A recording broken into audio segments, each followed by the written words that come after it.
ನೋಡಿದೆ ಸರ್, ನಾ ಎಪಿಸೋಡ್ ನೋಡಿದೆ. ನಾವು ಹಾಸ್ಪಿಟಲ್ ಅಲ್ಲೇ ಕುತ್ಕೊಂಡು ಅಲ್ಲೇ ಒಂದ್ಸಲ ಮಲಗಿ ಮೊಬೈಲ್ ಹಿಡ್ಕೊಂಡು ಅವತ್ತಿನ ಎಪಿಸೋಡ್ ಏನಿದೆ ಮಿಸ್ ಆಗ್ಬಾರ್ದು ಅನ್ನೋದ್ರ ಸಲುವಾಗಿ ಕಾಲ್ ಮಂಡೆ ನೋವು ಇದ್ರು ಆಪರೇಷನ್ ಇದ್ರು ತಾವುಗಳು ಅಲ್ಲಿ ಮಾತಾಡ್ತಾ ಇದ್ರಿ. ಅದು ವಂಡರ್ಫುಲ್. ಅದು ರಿಲೇಟೆಡ್ ಟು ಮಂಡೆ ನೋವುನೇ. ಮಂಡಿ ನೋವು ಅದು ಇಂಪಾರ್ಟೆಂಟ್. ಆ ಮಂಡಿ ನೋವನ್ನು ಯಾವ ರೀತಿಯಿಂದ ಮಾಡಿದ್ರೆ ಮಂದಿ ಇದನ್ನ ಮಾಡ್ತಾರ, ಮಂಡಿ ನೋವಿನ ಗ್ಲೋರಿಫಿಕೇಶನ್.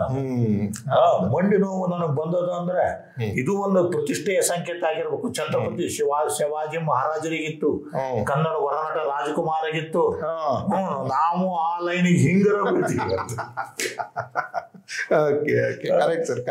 ಈ ರೀತಿಯ ಸಕಾರಾತ್ಮಕ ಗುಣಗಳನ್ನ ಹುಡ್ಕೊಳ್ಳೋ ಕ್ರಿಯೆ ಅದು. ಅದೇ ನಿಮ್ ನೋಡೋ ದೃಷ್ಟಿ ಮೇಲೆ ಸೃಷ್ಟಿ ನಿರ್ಮಾಣ ಆಗುತ್ತೆ. ಸೊ ಈಗ ಅದು ಮಂಡೆ ನೋವು ಬಂದೈತಿ, ನಂಗೆ ಬಹಳ ತ್ರಾಸ ಆಗ್ತೈತಿ, ನಂದು ಏನ್ ಕಾಲೀಗ ಮುಂದ್ ನಡ್ಯಾಕ್ ಬರ್ತೈತೋ ಇಲ್ಲೋ, ನನ್ ಹಿಂಗ ಆಗ್ತೈತಿ, ನನಗೆ ಯಾಕೆ ಹಿಂಗಾತು ಅನ್ಕೊಂತ ಕುಂದ್ರಾಕ ಒಂದು ಅವಕಾಶ ಐತಿ. ಇನ್ನೊಂದು ಇದು ಡಾಕ್ಟರ್ ರಾಜ್ಕುಮಾರ್ ಅವ್ರಿಗೂ ಬಂದಿತ್ತು, ಅವ್ರಿಗೂ ಬಂದಿತ್ತು, ಪ್ರತಿಷ್ಠಿತ ವ್ಯಕ್ತಿಗಳು ಬಂದಿತ್ತು, ಅದಕ್ಕೆ ನನಗೂ ಬಂದಿದೆ. ಹಿಂಗೂ ನೋಡೋ ದೃಷ್ಟಿ ನೋಡೋದು. ಸೊ ಜೀವನದಲ್ಲಿ ಎರಡು ಅವಕಾಶಗಳು ಇರ್ತಾವ.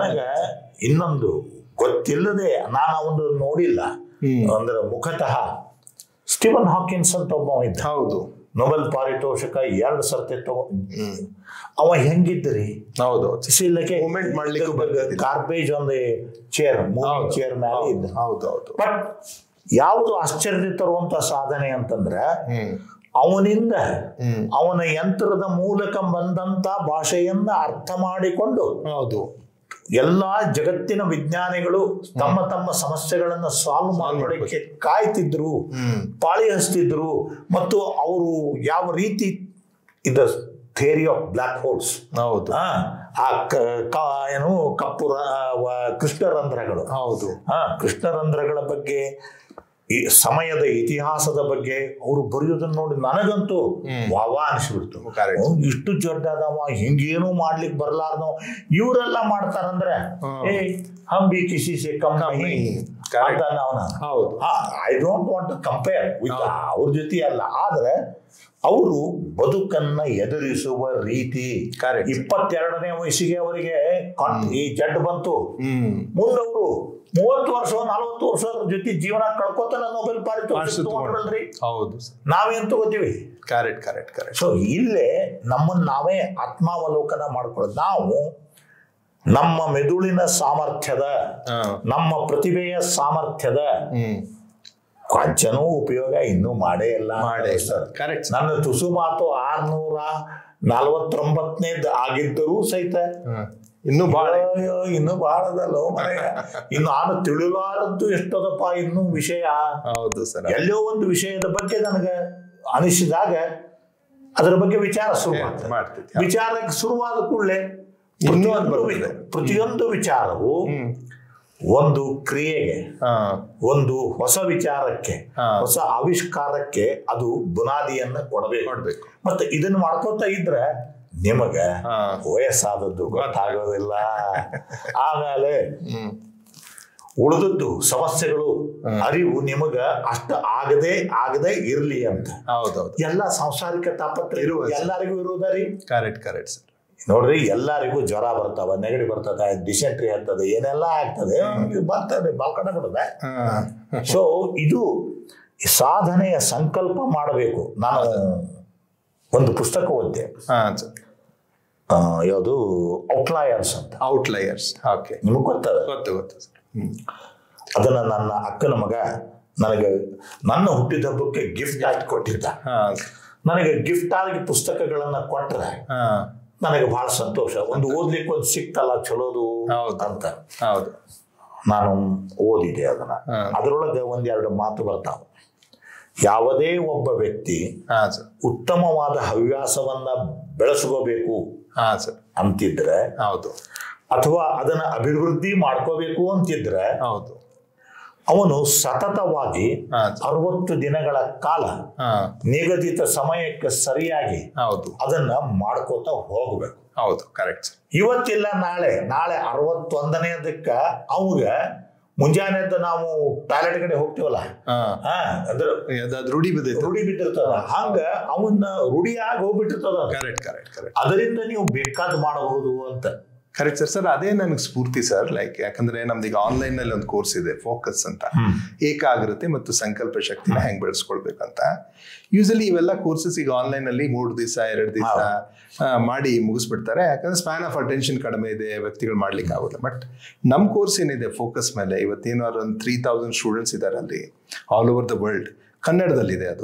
ಅದು 66 ದಿವಸದ ಕೋರ್ಸು, 66 days. ಯಾಕಂದ್ರೆ ಈ ಲೇಟೆಸ್ಟ್ ರಿಸರ್ಚ್ ಏನ್ ಹೇಳುತ್ತೆ ಅಂದ್ರೆ, ಯಾವುದೇ ಕ್ರಿಯೆಯಲ್ಲಿ ತಾವು ತೊಡಗಿದಾಗ 66 ದಿವಸ ಅದನ್ನ ಪ್ರಾಕ್ಟೀಸ್ ಮಾಡಿದ್ರೆ ಅದು ನಿಮ್ದಾಗುತ್ತೆ, ಅಲ್ಲಿ ಮಟ್ಟ ಆಗೋದಿಲ್ಲ.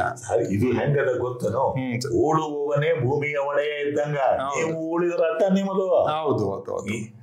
ನೀವು ಪ್ರಯತ್ನ ಮಾಡೋದಿಲ್ಲ, ನಾನು ಹಂಗ ಎಲ್ಲ ಬರ್ಬೇಕು ಅಂದ್ರೆ ಯಾರು. ನಾನು ನೋಡ್ತಾ ಇದ್ದೇನೆ ಸರ್, ಈಗ ಪ್ರತಿ ದಿವಸ ಯಾರು ಕೋರ್ಸ್ ಮಾಡ್ತಾ ಇದ್ದಾರೆ, ಎವ್ರಿ ಡೇ ಅರ್ಧ ಗಂಟೆ ನಮ್ಮ ಜೊತೆ ಕಳೀತಾರೆ. ಅಂದ್ರೆ ಅದು ವಿಡಿಯೋಸ್ ಇರ್ತವೆ, ಅವ್ನು ನೋಡ್ತಾ ಹೋಗ್ತಾರೆ. ಇದು ಜೀವನದಲ್ಲೇ ಆಮೇಲೆ ಮೈಂಡ್ ಹೆಂಗ್ ವರ್ಕ್ ಮಾಡುತ್ತೆ, ಫೋಕಸ್ ಹೆಂಗ್ ಮಾಡಬೇಕು, ಏಕಾಗ್ರತೆ ಹೆಂಗ್ ಸಂಕಲ್ಪ ಮಾಡಬೇಕು, ಅದನ್ನ ಹೆಂಗೆ ಅಳವಡಿಸ್ಕೊಂಡ್ರೆ ಸಕ್ಸಸ್ ಬರುತ್ತೆ. Complete course.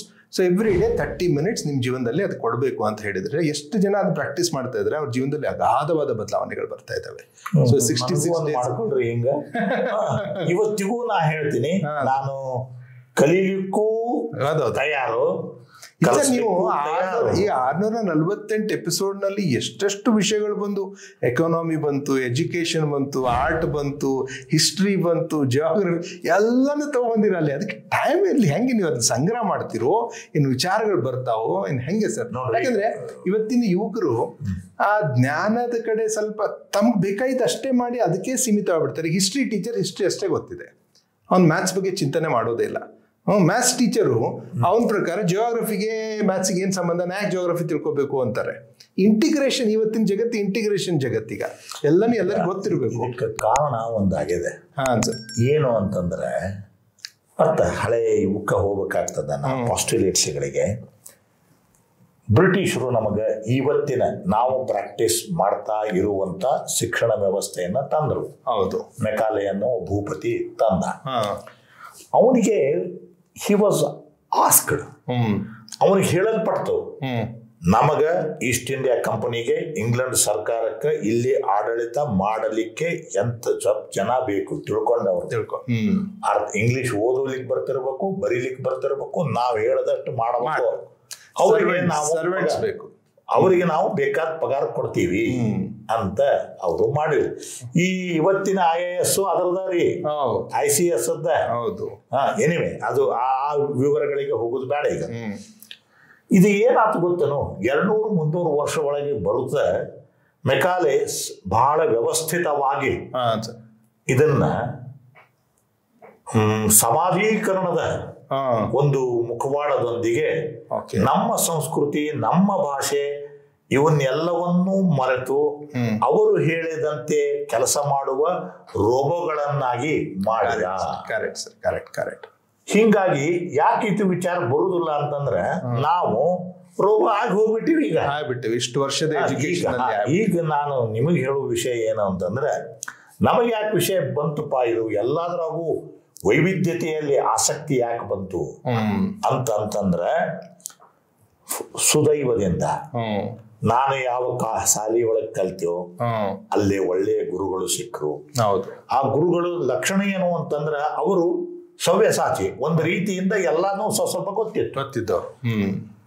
ಕನ್ನಡನು ಕಲಿಸ್ತಿದ್ರು, ಸಂಸ್ಕೃತವನ್ನು ಕಲಿಸ್ತಿದ್ರು, ಗಣಿತವನ್ನು ಕಲಿಸ್ತಿದ್ರು, ಭೂಗೋಳವನ್ನು ಕಲಿಸ್ತಿದ್ರು. ಇದರ ಬಿಟ್ಟು ಜೀವನ, ಚಿತ್ರಕಲೆ, ಸಂಗೀತ, ನೃತ್ಯ, ನಾಟಕ ಎಲ್ಲಾದು ಒಂದು ಬ್ಲೆಂಡ್ ಇತ್ತು ನಮಗೆ ಗುರುಗಳ ಹೈಸ್ಕೂಲ್ನೊಳಗೆ. ನನಗೆ ಗೊತ್ತಿದ್ದ ಮಟ್ಟಿಗೆ 5ನೇ ತರದಿಂದ ಹಿಡಿದು SSLC ವರೆಗೆ ನಾವು ಇಂತಹದ್ದೇ ಒಂದು ವಾತಾವರಣದಾಗ ಬಂದ್ಬಿಟ್ರು. ಮತ್ತು ಫಾರ್ಚುನೇಟ್ಲಿ ಏನಾಯ್ತು ಅಂದ್ರೆ, ನನ್ನ ಸುತ್ತಮುತ್ತಲಿದ್ದ ನಮ್ಮ ಗೆಳೆಯರ ಗುಂಪು ಏನಿತ್ತಲ್ಲ, ಅವರು ಇದಕ್ಕ ಹೊಂದುವಂತವ್ರು ಇದ್ರು. ಗೆಳೆಯರ ಗುಂಪು, ಅದ್ರೊಳಗ ಬಡವರು ಇದ್ರು, ಫೀ ಕೊಡ್ಲಿಕ್ಕೆ ಆಗಲಾರದವರು ಇದ್ರು, ಶ್ರೀಮಂತರು ಇದ್ರು, ಅಧ್ಯಾಪಕರ ಮೇಷ್ಟ್ರ ಮಕ್ಕಳು ಇದ್ರು, ಎಲ್ಲಾ ರೀತಿಯ ಬ್ಲೆಂಡ್ ಇತ್ತು. ಮಡಿವಂತ ಕುಟುಂಬಗಳಿಂದ ಬಂದವರು ಇದ್ರು, ಸ್ಥಿತಿವಂತ ಕುಟುಂಬದಿಂದ ಬಂದವರಿದ್ರು, ಆಮೇಲೆ ಎಲ್ಲಾ ರೀತಿ ಜನ ಇದ್ರು. ಅದರೊಳಗ ಯಾರ್ಯಾರಲ್ಲಿ ಏನೇನು ಒಳ್ಳೇದದನೋ ಅದಷ್ಟ ತಗೋಬೇಕು.